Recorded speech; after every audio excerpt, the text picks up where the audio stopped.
Your Excellencies, distinguished guests, good evening. I am Mirei Rădoi. I am the General Director of the Central University Library of Bucharest.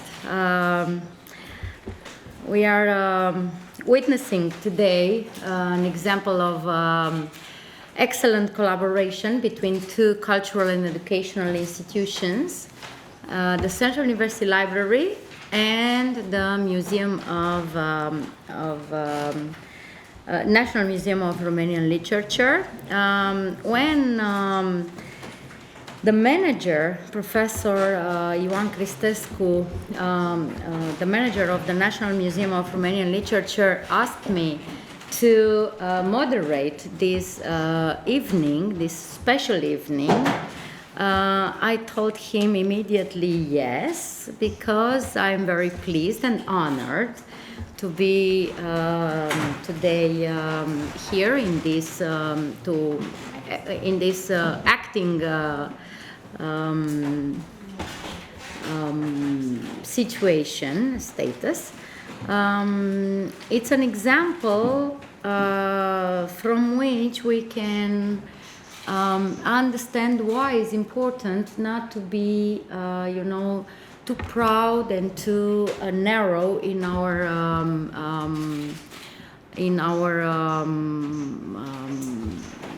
daily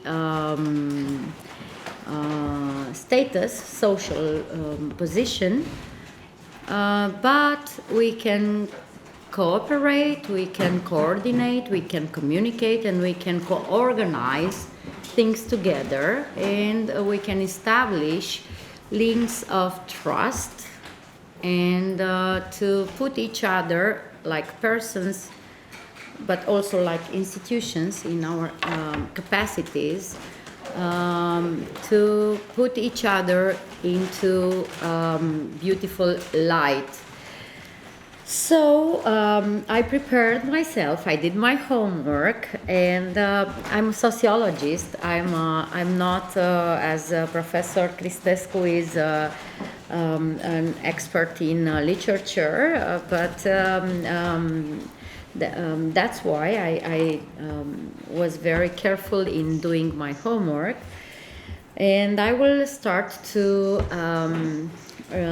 read my ideas that I prepare for today. In a world marked by cultural diversity, we often witness remarkable differences between nations and communities. Today, on this special occasion, we gather to celebrate the first edition of Universal Culture Day, organized by the National Museum of Romanian Literature. Universal Culture Day is the result of an international pact ratifying the legal recognition of the conservation of cultural objects and artworks. The document was drafted by Nicolae Crețulescu in an effort to protect cultural and scientific works from destruction in armed conflicts. And as we all know, we are facing today two very hot armed conflicts around, actually quite close of Bucharest, of our country. The Roerich Pact was first proposed in 1931 and was ratified on 15th of April 1935 in Washington. Throughout the 20th century, many efforts were made to transform this date into one of the most significant one of the most significant international celebrations. Today, we aim to reflect upon the importance of culture and how mutual understanding can build bridges between our diverse cultural heritages. To be united, I believe we must first understand the traits, the characteristics that differentiate us and define our identity. As I mentioned, I'm a sociologist, so Gerd Hofstede's theory came to my mind, which explores the factors shaping a community's culture and offers a profound perspective on how values, and behaviors are influenced by cultural environments. This theory helps us unveil how each society manages aspects such as power distance, individualism versus collectivism, uncertainty avoidance, masculinity versus femininity, long-term versus short-term orientation, and indulgence versus restraint. For each parameter mentioned earlier, we obtained a classification of societies that can be hierarchical or egalitarian, structured or flexible, individualistic or collectivistic, masculine or feminine, traditionalist or avant-garde, indulgent or restrictive. By understanding and applying these cultural dimensions, we can create stronger connections between nations and facilitate communication and negotiation at the international level to build a future where cultural diversity is celebrated and appreciated. Today, we also celebrate World Art Day. And I saw some artists here. This day was established in 2012 at the initiative of the International Art Association during its 17th General Assembly held in Guadalajara, Mexico. This date was chosen to commemorate to mark the birth of Leonardo da Vinci, one of the most remarkable artists and thinkers of all time, born of 15th of April, 1452. Art is expressed in a variety of forms which are understood and appreciated, especially by those with a special sensitivity. In ancient Greece, 6 muses of art were identified. Muses. I have a special museum in my mind that maybe we will be together to open one day. So that's why I was confused a little bit. Architecture, painting, sculpture, music, literature, and dance. In 1911, cinematography was added to this list, being considered the 7th art. World Art Day does not only honor art itself, but also recognizes the essential contribution of artists to enriching human culture and spirituality. At the initiative of the National Museum of Romanian Literature to select an object, a building, or an important personality for the culture of each country, the embassies of Argentina, Cuba, Denmark, Greece, Mexico, Norway, and the Liszt Institute Hungarian Cultural Center in Bucharest have responded positively to the initiative, and we thank them for their participation. And I hope the next year we will organize a more extended celebration of this day in the amphitheater of the Central University Library. So that's why actually I am now today in front of you as the host of this event. And we are very pleased now to invite, without further ado, His Excellency Mr. Carlos Alejandro Poffo, Embajador de Argentina in Romania, to address the audience. So, Your Excellency, please.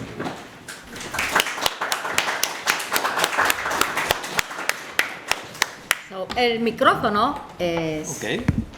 Ahora. Where's the micro? Oh, okay. This one? Bueno. You don't have one. No, I don't have one. Okay, so. No, I don't es have por la media. Okay. Por los medios. Well, buonasera. Being here at the Muzeul Național Literaturii Romane, I'm really sorry I cannot speak in Romanian, dar din păcate sunt doar 5 luni în România și prin urmare nu vreau bine limba română. So I will now change to English and I'll mix it with Spanish I have the difficult task of speaking for a couple of minutes about one specific artifact reflecting in a certain way culture of Argentina. So we decided to select the best-known epic book of Argentina, which is Martin Fierro. So I very briefly explain about the Martin Fierro. I see that that everything is already written in Romanian, so we are good. So the text of the Martin Fierro is the best-known epic poem by the Argentine author José Hernández, and it was originally published in two parts in 1872, El Gaucho Martin Fierro, and the second book, which is La Vuelta, or the Return of the Martin Fierro, as I mentioned, in 1879. As you see, these are times in Argentina where we still have a lot of indigenous people, we still have wars in my country, so in a way this reflected the way of living of these gauchos. And I also talk briefly how in many cases the gauchos of Argentina can be reflected also in the gauchos or the people living in Romania. I see the picture sometimes and it's very difficult to distinguish between Romanian gauchos and Argentine gauchos. It has to do also with the way of living of these people, that they have find the same way of solving issues or dealing with their way of living in the same way, no matter where they live. And I'm sure this can also be applied to many other countries. So the slide shows the image of the first edition of the Martin Fierro, and this book was an instant success, and it has been later published in hundreds of editions and translated into more than 70 languages. And there are also several films and theatrical adaptations of the gaucho. And the lyrics were interpreted usually accompanied by a guitar. I don't have a guitar because I cannot sing. I have a very bad voice. And the work is written in verse. It's a very special style called payadas or rural ballads. And I will now say that in Spanish because that's the only way I can reflect, the sonority of the Martin Fierro. And it starts with for us, we usually, read this at school, so, we usually know it by heart. And it says, aquí me pongo a cantar al compás de la vihuela, el hombre que lo desvela, una pena extraordinaria, como el ave solitaria con el cantar se consuela. As you see, this is a free line. And then you have desvela and consuela, and then extraordinaria and solitaria. All the text, it's a very extensive text. It has more than 2,000 of these phrases. It's all written in the same style. So it's difficult because it explains the way of living of gauchos at that time, but also it has to be, it has some sonority in that. In English, that would be something of the like, here I start singing to the beat of the guitar, that the man who is consumed by an extraordinary sorrow, like the solitary bird, find consolation in singing. So, as you see, the vihuela is an old-style guitar. It comes from Spain, as many the Argentine culture at that time was mainly from Spanish origin. Later on, we started, actually at the time the second book was published, it was the beginning of the massive immigration into Argentina. But at the time, the people, especially gauchos, use Spanish instrument. So that's a vihuela. So I present its original Spanish version to show the musicality, because when I translate, as you know, they say, traduttore traditore, translators, they are traitors. So I myself, I am a traitor with my language if I don't reveal the sonority of the first part of the Martin Fierro. And then the text presents us with a reflection of life, teachings of the traditional popular culture that continues to breathe in the rural world, such as the gaucho in Argentina or the Saran Roman in Romania. Mm-hmm. As I was explaining before, there are many similar things. I've seen pictures. I have actually here many pictures of a very well-known photographer in Argentina, and if I mix them with a Sardanus Roman, you will not be able to distinguish one to the other. There is a reference to the horses being used, and the way even they look, they are very much the same. So to talk briefly about the content of the book, the author, that is José Hernández, said in the prologue to the first edition, I have endeavored, without presuming to have succeeded, in presenting a type that personifies the character of our gauchos, concentrating the way of being, feeling, thinking, and expressing themselves that is peculiar to them, endowing it with all the games of their imagination full of images and color, with all the outbursts of their pride, immoderate to the point of crime, and with all the impulses and outbursts, children of a nature that education has not polished and softened. Those who have a proper knowledge of the original will be able to judge whether or not there is a similarity in the copy. And of course, this is not everybody agrees on the way of living of Martin Fierro, because these people, the Gaucho, especially in the first book, he was an outlaw. He used to be in contact with the local tribes, and he was engaged in some sort of war with the authority. So there are those who are in favor and those who are in the opposite. That those who are not in favor of the character of the Martin Fierro, which, as the author mentioned, is an invented character. There was not one Martin Fierro. It represented this type of gauchos at that specific time in history. And I will now finish with a very well-known verse of the Martin Fierro, which I believe is also the teaching is still valid nowadays, especially in the time, as you mentioned, of war. And the phrase is, yes, I have that in Romanian. So it says, los hermanos sean unidos porque esa es la ley primera. Tengan unión verdadera en cualquier tiempo que sea, porque si entre ellos se pelean, los devoran los de afuera. So this is a way of expressing that the brothers should be united, because that's a paramount law, that the brothers be united. Now, we are not talking here of brothers of the same family. We are talking brothers as countries, as people, as a universe calling, and they must show that union, true union, in all times. Because if they fight among themselves, the rest will take advantage of them. So as you see, this is something that even today is very useful, and so in a way it expresses the universality and how this literature transcends time. So that was my humble contribution. Thank you very much. Mucho más. Thank you very much, Your Excellency, Carlos Alejandro Poffo, por Martín Fierro, el gaucho, por una lección de humanidad, de solidaridad, de que tenemos que estar unidos.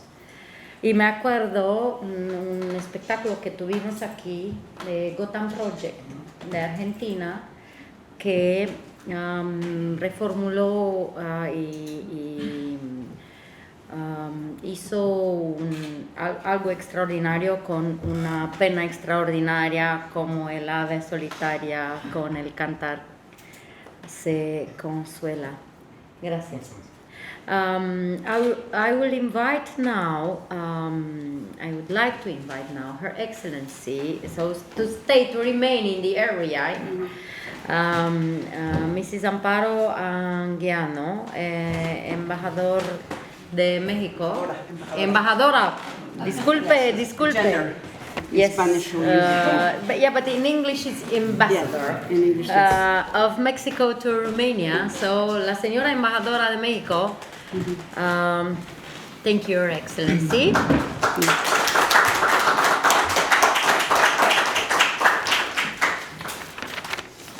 So, well, first of all, thank you. I would like to thank the National Museum of Romanian Literature for this invitation, and the moderator for this celebration of the Universal Day of Culture. I must say that I also did some homework to try to find out the context of this day, because I understand it is not a UNESCO day. And what I discovered is more or less the same information that you provided us, which is that the origin of this day is the Treaty on the Protection of Artistic and Scientific Institutions and Historic Monuments, also known, as you mentioned, as the Roerich Pact, that was signed on the 15th of April, 1935 in Washington, D.C., by the 21 member states of the then called Pan American Union, which was the predecessor of the Organization of American States, our regional organization, which includes, of course, the US and Canada and the whole of Latin America and the Caribbean. So this treaty was signed by all the members of the then Pan American Union, including Mexico, and it entered into force in August of the same year. In accordance with Article 1 of this treaty, the historic monuments, museums, scientific, artistic, and educational and cultural institutions shall be considered as neutral and as such respected and protected by belligerents. This is quote unquote, this is the text, and this is of course in situations of armed conflict. So as you said, it is very pertinent that we're celebrating this day in the current context of two very serious armed conflicts in which cultural sites have been destroyed in both cases. According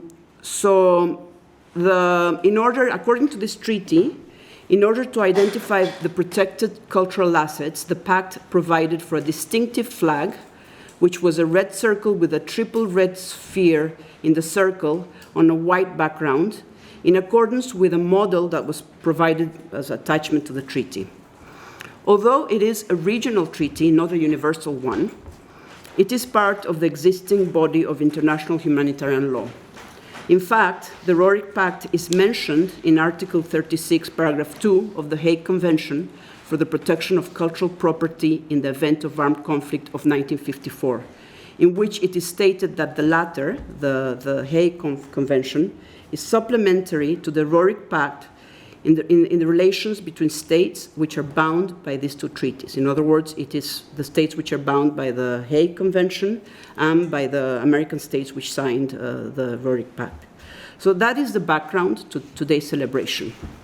In addition to this, as you mentioned, today is the World Day of Art, and in a few days, on the 21st of May, it will be the World Day of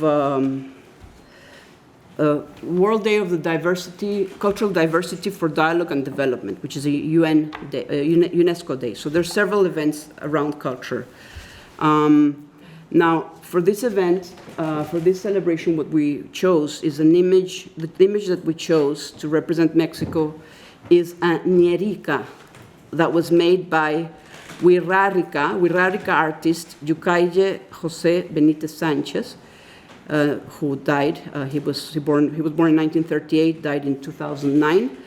And this particular work was made in 1980. Its title is The Vision of Tatutsi Ruweri Timaiweme. The X, unfortunately I don't think the name of this, what Wixárika is written here, but the X is pronounced as a R. So the Wixárika, or Wixáritari in plural, are one of several indigenous groups of Mexico. They live in the mountain range of the Sierra Norte Occidental of Mexico, the western part, mainly in the states of Jalisco, Nayarit, San Luis Potosí, Durango, and Zacatecas. The Wixárika language is one of a total of 69 national languages in Mexico, which are officially recognized as national languages, 69, of which 68 are the indigenous mother languages of Mexico, and one is the Spanish, basically. So in other words, according to law, these 69 languages are supposed to be all equal. Although, in fact, for practical purposes, I would say that 95% of the population speaks Spanish, and perhaps maybe only 6% of the population speaks their mother language, their indigenous mother language. But it's important to note that these languages, they're all considered national languages on an equal footing, and that people are supposed to be able to receive services in their national language. So the term Wirrárica, the way they call themselves, these people, refers to a person with a deep heart who loves knowledge. The other way that we used to call the Wirrárica indigenous people, we commonly call them in Mexico Huichol or Huicholes in plural, but that is not so considered to be as, let's say, correct nowadays, because in their language it means the people who run away, and the Wirrárica never run away. They're very brave. They're runners, but they don't run away. So the Ñarrica, this work is this traditional work that is made with colorful yarn, is a system that allows the Wirrárica people to establish communication with the gods and at the same time with their ancestors. It is full of the symbols that represent Wirrárica people and their worldview or cosmovision, such as the sun, the earth, the wind, the clouds, the water, and the seeds. Also, another symbol which is very important for them is the jicuri or the peyote, which is a cactus that has hallucinogenic characteristics or properties that grows in Wirikuta, which is Ririkuta, which is one of the most sacred regions for the Wirrárica. The peyote is one of the main instruments and also the images, symbols of the Ñarrica, of this work, and it allows the Ririkuta priests or shamans to communicate directly with the gods during their dreams and when they sing, and to receive guidance from the gods. From the time that he was a child in his community in Rautia in Jalisco, the author of this Ñarrica pursued his dream of becoming a shaman or a priest, or a maracame, as they call them in their language, and of capturing the images of his ancestors in yarn paintings. As you can see, this is a very elaborate piece of work. And on the back, the author, as many others do, he wrote his verses, the story of this, of what's represented in it. So this piece that was, as I mentioned before, was made in 1980. And it is it was donated to the National Museum of Anthropology in Mexico City, and today belongs to the collection of the National Institute of Anthropology and History of Mexico. It depicts references to at least 13 deities, gods or deities, 9 cosmogonic myths, which means cosmogonic means that mark the origin and the development of the universe or of a particular system, and it also represents 9 of its most representative symbols. And I wouldn't be able to tell you more about the details, but I brought an example, a small example of current work. Yeah, no, it's not a detail of this particular one; it's a different one. And this is a peyote, essentially. This looks like a flower. This green, it is the plant of the peyote, which is their sacred. It's like cut. Yeah, it's like from cut. The top. Mm-hmm. I'm not sure it's cut. I think that's how it looks from above. I'm not quite sure because you can see the flowers. Okay. But they represent this in many of these works of different sizes. They often have this symbol. Yeah, and the colors. Yeah. So thank you very much, Your Excellency. Ñarrica desde Jalisco, in Zacatecas, ahora en Bucarest. Thank you very much indeed. From the people with a great heart, celebrating knowledge, a cosmogony came here to Bucharest. I had the chance to visit the National Museum of Anthropology in La Ciudad de Mexico, and I can assure you it's really one of the greatest museums in the world. So you should prepare at least 2 days of 8 hours to visit the museum. And I'm happy we had today the chance to, to take with us in a way or other this invitation to reflect upon cosmogony in a different Zeit, so in a different time and space, from one of the 69 national languages representatives, so from Urarika? So it's very complicated. Wiksharika. It's an X. Okay, thank you. So we are coming now to Europe, nearby our country, in an Orthodox area. So we are coming to Greece, and I will invite now Mr. Nikolaos Vlachakis, Minister Plenipotentiary for Public Diplomacy at the Embassy of the Hellenic Republic in Romania, to offer us today an expose about the Acropole. From yes, the new Acropolis Museum, in fact. The new Acropole Museum. So please. Your Excellencies, dear guests, dear friends, Madam Director of the National Library, Central University Library. Central University Library. I want to congratulate for this initiative today to celebrate this particular day for the protection of the cultural and cultural goods and monuments. And in this framework, and of course to congratulate the Literature Museum of National Literature Museum, with whom we have collaborated last year to celebrate the Greek language day, and we continue this kind of fruitful cooperation.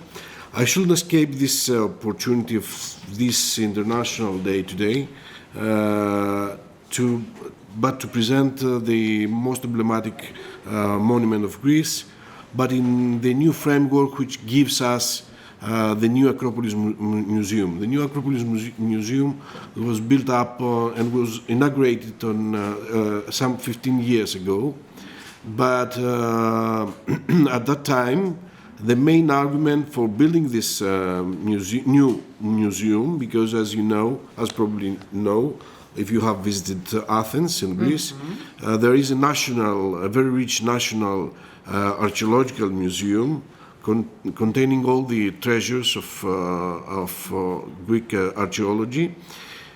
So what was the need of building up a new museum, a new Acropolis Museum? The idea by some cultural activists and by cultural ministers at that time was that to construct the argument for bringing back the Parthenon marbles, which are in British Museum for the time being. This, of course, was a very strong argument for Greece for this, but I have to emphasize that the idea is since 19th century, and it was materialized, this idea, just in 21st century. Very briefly, I will, whoever wants to speak about Acropolis in the new age has to see, inevitably has to see the question of protection of monument, of the monument. So it is, there is a semantic behind this day, and this is the reason that we choose exactly to talk about this kind of protection. Because of the fact that until the middle of the 17th century, the Acropolis' most important monuments remained generally intact, as shown by the drawing of European travelers. In 1645, however, the propylea, which is the front side of Acropolis, suffered severe damage from an explosion of stored gunpowder ignited by a bolt of lightning. Furthermore, in 1686, the Turks, the Ottomans, facing a threat from the Venetian army, led by General Morosini, dismantled the temple of Athena Nike to use its building material for reinforcing the Acropolis walls and for construction of a defensive rampart in front of the Propylaea. Then, in 1687, came the Parthenon's turn. Many of the building's architectural members were blown into the air and fell in heaps around the hill of the Acropolis due to the explosion of the gunpowder stored inside the temple. In the 19th century, as more and more European travelers, visited the Acropolis, they often made a point of taking away something ancient as a memento. Systematic looting of the site, however, occurred at the beginning of the 19th century when Britain's ambassador to Constantinople, Thomas Bruce, the 7th Earl of Elgin, as it was his title, managed to secure an authorization, firman, from the Ottoman Sultan for investigation, remember, investigation of the Acropolis, but not stripping the monuments of their sculptural decoration. Nevertheless, Elgin's team removed a large number of the sculpture, until then preserved on the Parthenon, as well as one of the caryatids from the Erechtheion, 4 frieze blocks from Temple of Athena Nike, and other antiquities, which were shipped off to Great Britain. In 1833, the Turkish garrison withdrew definitely from the Acropolis and Athens, and in 1834, when it was already independent Greek state, an archaeological site proclaimed by the newly established Greek state. Then began efforts to gather, preserve, and protect the antiquities scattered on the rock. Their number, which was increasingly steadily due to the archaeological excavations being conducted in the hills, ancient deposits made it pressing to create a museum on the site. So that's why I mentioned that the idea was since 19th century. Thus began the search for a suitable location, which finally led to the decision in 1863 to establish the museum in a hollow in the ground southeast of the Parthenon. The museum was founded in 1865, completed in 1874, and housed the finds of the first excavation on the Acropolis. However, it proved insufficient to accommodate the abundance of new finds which had been brought to light during the large ongoing excavations, leading thus to the construction of a second small building in 1888, next to the previous one. Finally, following the Second World War, a radical architectural refurbishment was undertaken, resulting in the creation of a new building that continued to operate until 2007. In 1975 is formed the Committee for the Conservation of the Acropolis Monuments with a view to examining all the dangers of the Acropolis monuments and submitting studies. The first building that was taken care is the Erechtheion, from which the caryatids were removed to be saved from the relentless damage caused by outdoor exposures, and they were transferred to the museum on the rock. And finally, the architectural competition was held in 2000, which led to the selection of the proposal by Bernard Tsoumi, and Bernard Tsoumi is a famous Swiss architect, and his Greek collaborator, Michael Fotiades. The new Acropolis Museum then was constructed on the south side of the Acropolis at a distance of, as you see it in the projector, of 300 meters from its monuments. The museum's foundations were completed on the 3rd of January 2004, and its inauguration took place on the 20th of June 2009. Some last words about the importance of bringing back the Parthenon marks. The Parthenon sculpture issue is not a dispute between the British Museum and the Acropolis Museum. Mm-hmm. It isn't even a dispute between the UK and the Greeks. The reunification of the sculptures, the Parthenon, in the body of which these architectural sculptures belong, is a universal request. It is Parthenon sculptures are an integral part of the global symbol of democracy, culture, and ancient art, and should make those who disagree reconsider what is fair. They argue that the sculptures are an integral part of 200 years of the British Museum history. So I am asking, are 200 years more important than the 2,500 years since Parthenon's creation? Are they more important than Parthenon's entity? And with that, with this question, I want to conclude and thank you again for this initiative. Thank you very much. For sure, your question is well received. 200 years versus more than 2,000. And to invite you to visit in the first instance the New Acropole we will Museum. remain with the Caryatides and the Firmans from Constantinople ordering to investigate art. We will pass now to Latin America. We will go now to Cuba. The old chronicles record historical events chronologically and include deeds, documents, and commentary. They were the earliest sources of information, and the oldest ones are those of Cicero and the chronicles known as Servius. So in Cuba, the debut of the first issue of the Annals magazine is recorded on 14th of August 1864, as if it were yesterday, because in history 160 years means nothing. The Cuban embassy holds copies of the chronicles from 1899 among others. And I invite, I'm very pleased. Sorry, hola.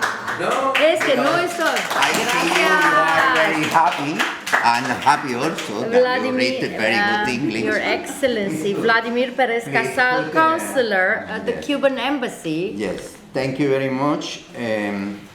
I want to say that we have in our library, in the Central University Library, the idea was our embassy. And here in this garden. I cannot talk about the history of Annales and something. I only want to say that you can touch these Annales copies in the entry of this museum. Please try to whistle up because it's all copy. And we donate, as you know, the copy is in 1934. And we donate to the library part of the whole collection of books that have in our embassy. Thank you very much. Touch the Annalelor and enjoy. And thank you for inviting me. So you should come to the Central University Library to see that this gesture of generosity from Cuba now create the possibility to have the open access to these documents. And now we have a surprise. So, Your Excellencies, ladies and gentlemen, I'm inviting now a very good friend of us, a friend of arts, Nadine, an artist, who will enchant us with some beautiful music, Romanian music. Yes, Romanian In music. the universal And universal music. Yeah. Hello, my friend. Because it's a anniversary of culture, of art in general, I want to play something new, very, very, very beautiful, and you will know this, because It's bye.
Paganini, you know, I make something extraordinary, I suppose. I compose a little pieces in this style, in this crazy style of Paganini. I will play for you.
Right now we play because it's important to know our style of music from Romania. Just one song I will play for you because it's very beautiful. It's about a woman. She lose the life. She lose everything, the love.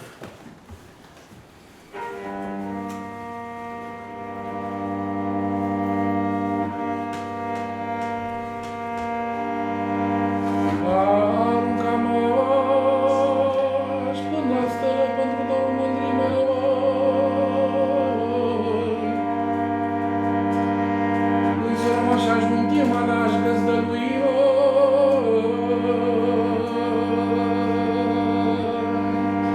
Pentru tine mândră hăi, mi-o rămas iar bat pe voi, de când mândru ne-am iubit, omul coastă, omul florit.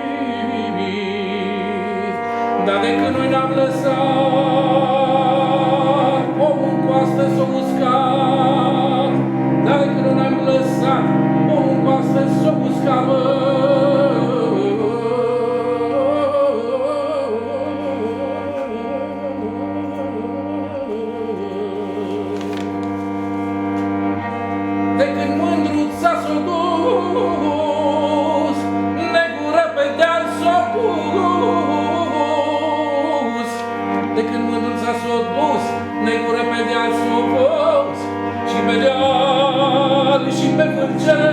și pe sprâncenele mele, și pe deal, și pe vâlcere, și pe sprâncenele mele, noi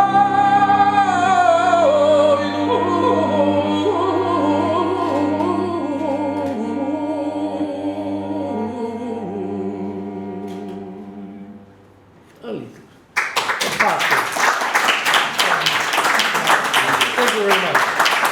And right now, for you something from another country.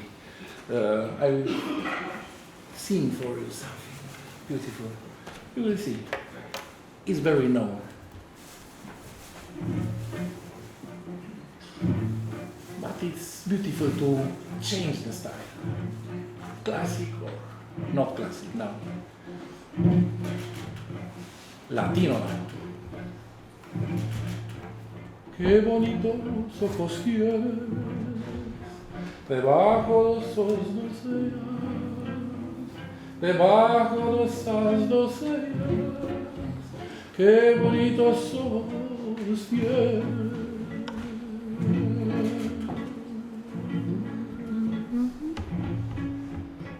Ellos me quieren mirar, pero si tú no los dejas, pero si tú no los dejas, ni siquiera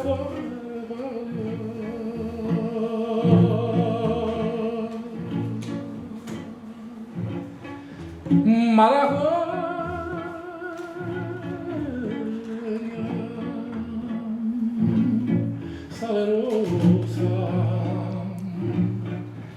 besar tus labios quisiera, besar tus labios quisiera, maravilla, salerosa.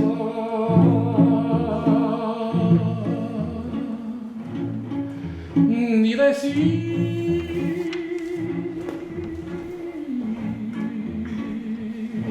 mira hermosa,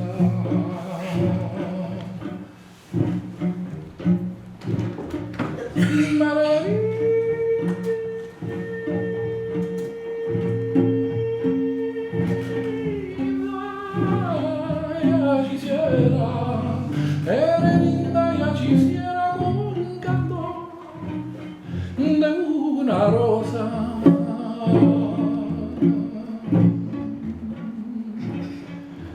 como un calor de una rosa.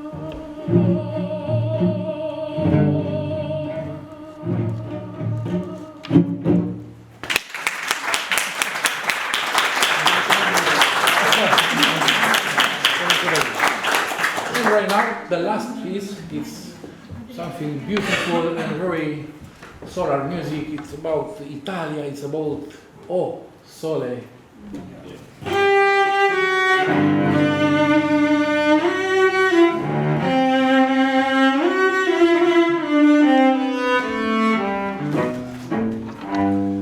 È bella cosa da giurato a sole, un'aria serena dopo la tempesta, bella mia fresca, vareggiana fresca, è bella cosa da llorar tu sole, ma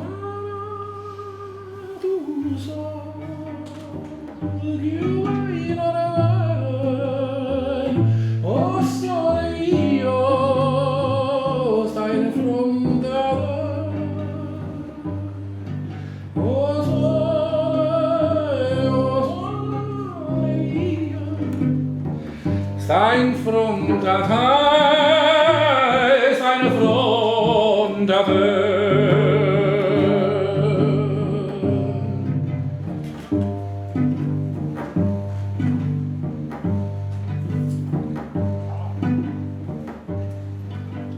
I forgot the moment. But I will play for a moment without the cuvinte, the moment. Blah blah blah blah blah. If I forgot, and I will continue. La, la, la, la, la.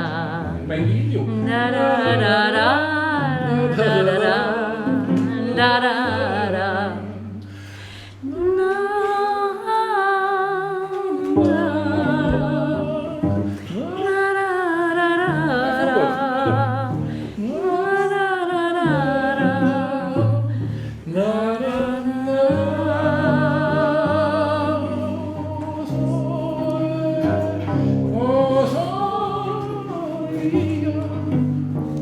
Sign from the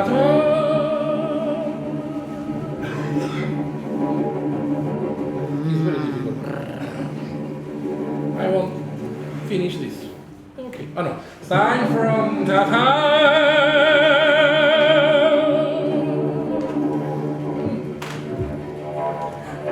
Sign from the Very difficult. But it must, yes? I'm from the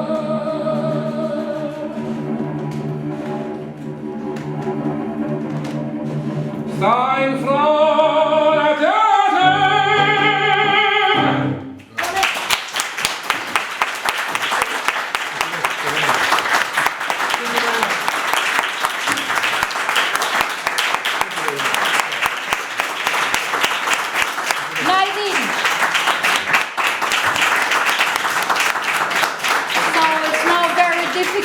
to restart the talks in the Universal Day of Culture after the universal message of music that Nadine offered to us, and Mr. Cristescu, the director of the National Museum of Literature, wanted to offer as a surprise for this first edition of this event. And after we had three countries from South America, Argentina, Mexico, and sorry, I said South. Sorry, Latin America. So after Argentina, Mexico, and Cuba, in the one country from Europe, actually, the source of democracy and European values, Greece, we are now pleased to invite Mr. Koshan Laszlo. He's here. Ah, sorry, Mrs. Who serves? Mrs. Calavagna. Ah, okay. I was not announced that you will address the audience, presenting now the Museum of Music. House of Music. House of Music from Budapest. Yes. So, sorry, excuse me. Domnul The floor director is yours. își cere scuze Okay. pentru Deci această I was mică like, schimbare. Eu sunt referent muzical la institut, așa că într-un fel se potrivește Beautiful. tema. De minune. Și o să vă rog să Proiectați. puțin imaginea să spun 2-3 vorbe despre această casă minunată și după aceea o să traduc ce scrie acolo în limba maghiară. Institutul nostru prezintă Casa Muzicii Maghiare, o capodoperă arhitecturală iconică, ce a fost așteptată cu mult interes mondial în anul 2021. Clădirea proiectată oferă un spectacol inconfundabil cu structura sa de acoperiș care se unduiește organic și e pătruns de goluri, precum și cu pereții imensi din sticlă. Dar nu doar arhitectura, ci și destinația clădirii este importantă, o destinație ce se conturează cel mai elocvent din invitația adresată publicului de Casa Muzicii Maghiare, cu trimitere la un îndemn al lui Kodály Zoltán, să fie muzica a tuturora. Kodály Zoltán a fost un compozitor în secolul trecut, care a militat și a reformat educația muzicală. Casa Muzicii Maghiare, unde muzica este a tuturora. Prin oferta noastră variată, vizitatorii noștri se pot bucura de numeroase experiențe muzicale, fie vorba de o expoziție, un concert, o cântare comună, de cântat și dansat, de o incitantă ocupație de pedagogie muzicală sau de o prelegere științifică.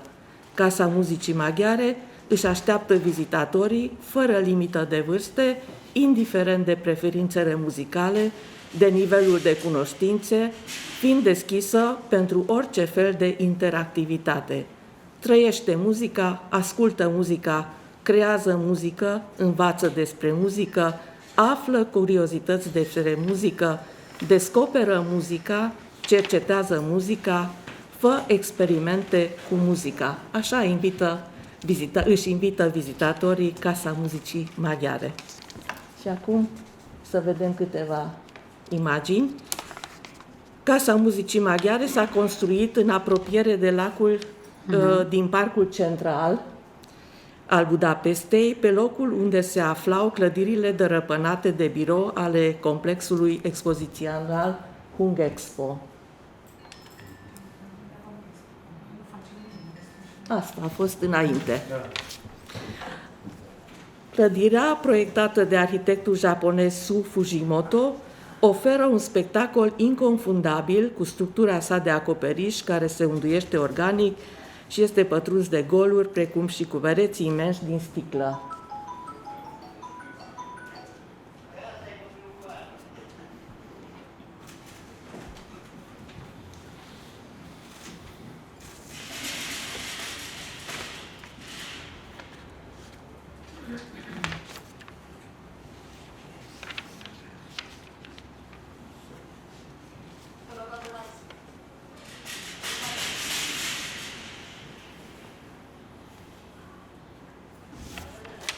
O să urmeze, probabil acum. Nu? Acum vorbește despre arhitectul japonez. A fost o licitație internațională, nu? Da. Și a câștigat Su Fujimoto a câștigat. Cartierul cu totul este dedicat, cumva, acum e transformat, revigorat, regândit. Da, acolo s-a construit. Este și muzeul de etnografie, tot acolo. Este, de fapt, Parcul Central al Budapestei, dar parterul clădirii este destinat artelor interpretative, în sălile de concert și pe scena din aer liber, oferind programe de muzică live.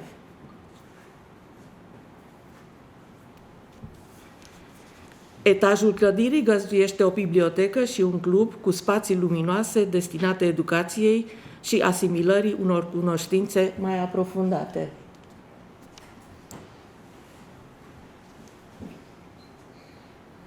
Sub nivelul parcului, pe o suprafață totală de 2000 de metri pătrați, sunt săli pentru expoziții temporare și permanente și tot acolo se află și domul de sunet.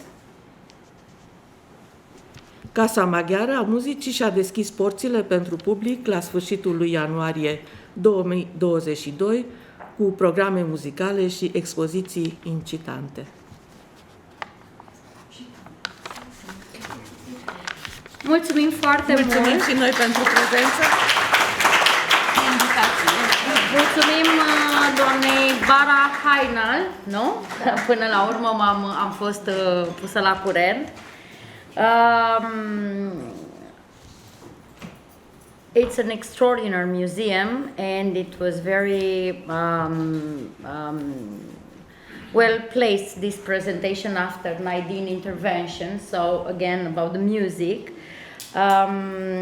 We still have two countries from the north of Europe, Denmark and Norway, and I am now very pleased to present the clip of the Circle Bridge located in Kristiansand.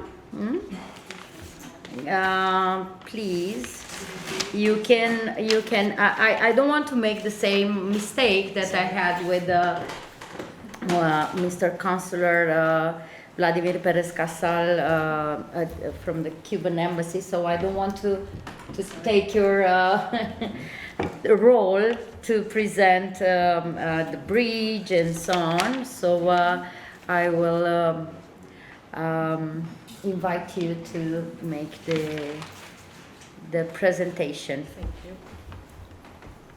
So, from Copenhagen, I had the chance to see it also. It's very, very beautiful. The Circle Bridge, located in Kristiansand at the harbor front, is one of the architectural landmarks that the citizens of Copenhagen get to enjoy on a daily basis, encouraging pedestrians and cyclists to slow down on its curved shape to enjoy the view. The bridge was designed by the well-known Danish Icelandic artist Olafur Eliasson. It beautifully encapsulates the harbor and the rich maritime heritage of Copenhagen, with the 5 masts symbolizing the silhouettes of a ship.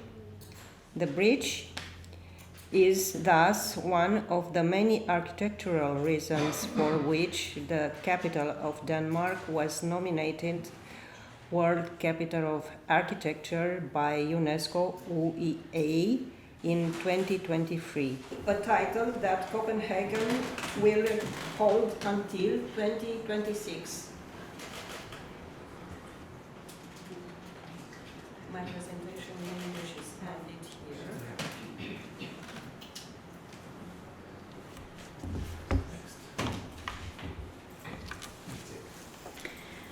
So, from the World Capital of Architecture by UNESCO for the current years until 2026, we will go now to Norway, and I have to invite Mrs. Monica Branche. Yes, Yeah, it's in Romanian, Branche, or in French, okay. So Mrs. Monica Branche will introduce now the Nobel Prize laureates in literature that Norway has produced 4, and Ms. Monica Branche will introduce us today one. Did you know that Norway has fostered 4 Nobel Prize laureates in literature? They are Jon Fosse, Sigrid Undset, Knut Hamsun, Bjørnstjerne Bjørnson. Jon Fosse was born in 1959 in Haugesund on the Norwegian west coast. His immense oeuvre, written in Nynorsk and spanning a variety of genres, consists of a wealth of plays, novels, poetry, collections, essays, children's books, and translations. He is today one of the most widely performed playwrights in the world. Among his best-known plays are Namnet, The Name, Winter, Ein Sommersdag, A Summer's Day, Traum und Hausten, Dream of Autumn, Dödsvariationer, Death Variations, Svævn, Sleep, and Eg Ervinden, I am the wind. On 10 December 2023, Jon Fosse was awarded the Nobel Prize in Literature. My presentation is ended here. Thank you very much. So after these 7 beautiful presentations for the Universal Culture Day, I'm sure next year we will have more than 20. I would like to express my gratitude to the organizers and to extend our thanks to the embassies of Argentina, Cuba, Denmark, Greece, Mexico, Norway, and the Liszt Institute Hungarian Cultural Center in Bucharest for their support and contribution to the success of this event. And coming back to the Roric Pact, the banner of peace is actually accompanying every celebration of this special day around the world. So this is recognized as the symbol of the pact, and we will prepare it for the next year. But today we have here something very, very important and very fond to my heart.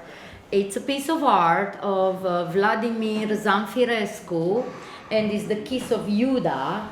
That you might recognize as a theme, and the idea is that you have in the I don't know how to say it, this part. Okay, sorry, yeah. You see the actually I asked Mr. Cristescu. It's actually. It doesn't matter the treason, but the hope of redemption remains. So it's actually a very good symbol of the banner of peace, and I am now ready to close this first edition, and I hope the future ones will be more extensive. And now I gladly invite you in the garden to have a glass of wine. Thank you very much.